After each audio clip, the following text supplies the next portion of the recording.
The heart chakra is like a secret doorway of connection.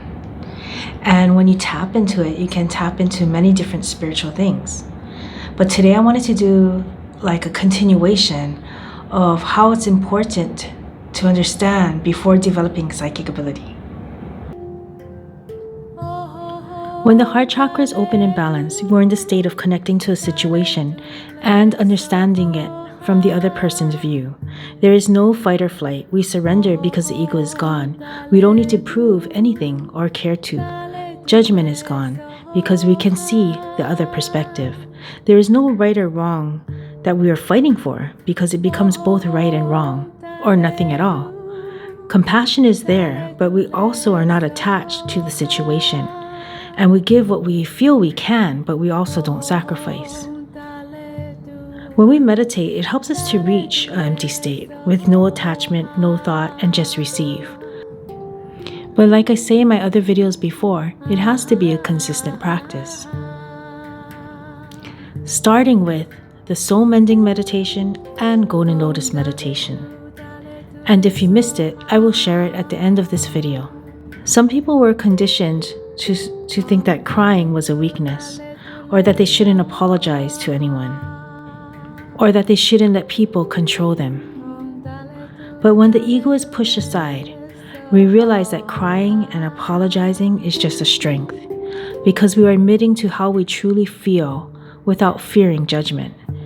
And when we let go of control, it's because we aren't afraid, intimidated, or worried that we won't be able to deal with what comes our way.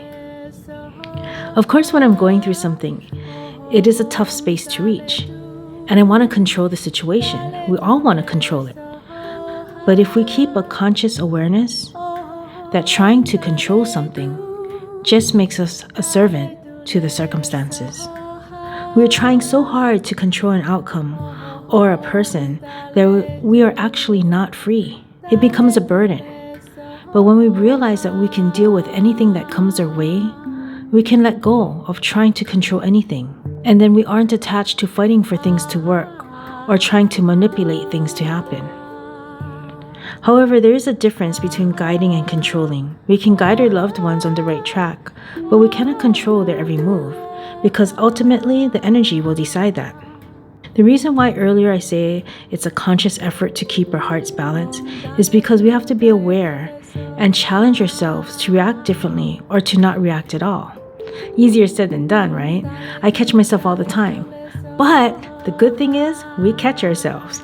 The more we catch ourselves, the more we are aware, and we eventually keep our hearts balanced and open. This will allow the ego to step aside so that we can connect with our hearts. When we connect with our hearts, we will learn so much more about the views of others and ourselves, because we will see how we were once in their shoes and how they are in ours at some point in our lives. We won't just see or feel, but experience the awareness, the aha moment, the eureka of the path that we and the other person is on, because we are all the same. Sometimes our heart chakra closes because the person we are trying to help or do the readings for remind us of a person that we felt did us wrong in our past. And then the chakra contracts, it closes. Like a defense mechanism when we feel we have to keep our guard up around the person. If it's closed, then we can't do the reading. It kind of reminds me of this Warner Brothers short animation. I don't know if you remember this, but in this animation, they had a dancing frog, and he can dance and perform in front of his owner. But when the owner puts the frog in front of the audience on stage, the frog just becomes a regular frog and he can't perform. So in other words, we can't do the reading if our guard is up and we are uncomfortable. If we choose to do readings for others, regardless of their manners, appearance, and attitude, we have to let go of all judgment so we can open our hearts and we can actually connect. If not, and our hearts are closed, we're only doing the reading with the third eye and the crown and might not get a full picture of what the energy is about. Our hearts can sometimes be open, but like I said, we have to keep an awareness to see if it's balanced. You can tell if your heart chakra is in balance by looking at how we deal with things around us.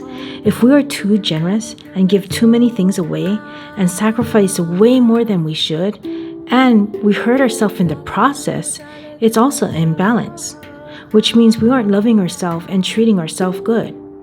Or being imbalanced can also be the opposite. We could be taking opportunities and things from everyone at any chance we get. And if we just give a little, we put a note in our head that who owes us a favor next and when we should collect it. Sometimes we know it's imbalanced because we will judge a person for what they do, how they look, what they say, who they hang out with, etc.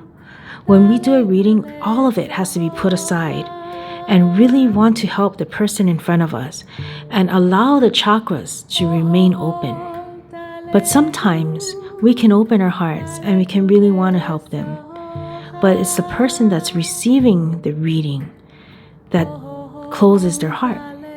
And that's another reason why it might be tough to do the reading.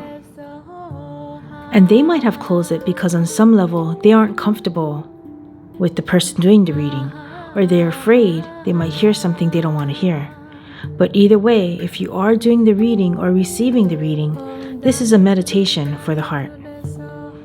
So try this simple exercise to open your heart chakra. I want you to first think about this. Say you had a long day of work. You come home, you change into comfortable clothes, you grab your favorite drink, you sit in front of the TV, and you let out a big sigh of relief, right? You put your legs up on the stool and you feel relaxed. Definitely feel comfortable, right? You're comfortable and you feel safe and you feel so relaxed that you can yawn and stretch out and be all spread out on the couch, right? So when you're doing that, all your chakras are open because your defenses is not up. You feel safe. So think of that feeling and bring your mind to your heart chakra. Imagine that you are stretching and yawning, and imagine that your heart is opening up on the front and the back and stretched out and sighing and feel safe and putting their legs up. Do some deep breathing as you do this, and do this several times. And not just do it and imagine it, but see if you can feel it opening up, front and back. Then when you do the reading, look at the person in front of you as a reflection of you. Know that you could be them and they could be you. Then put your intention that you will let go and put all ego aside and allow the oneness, the source, the combined energies to take over and guide both of you.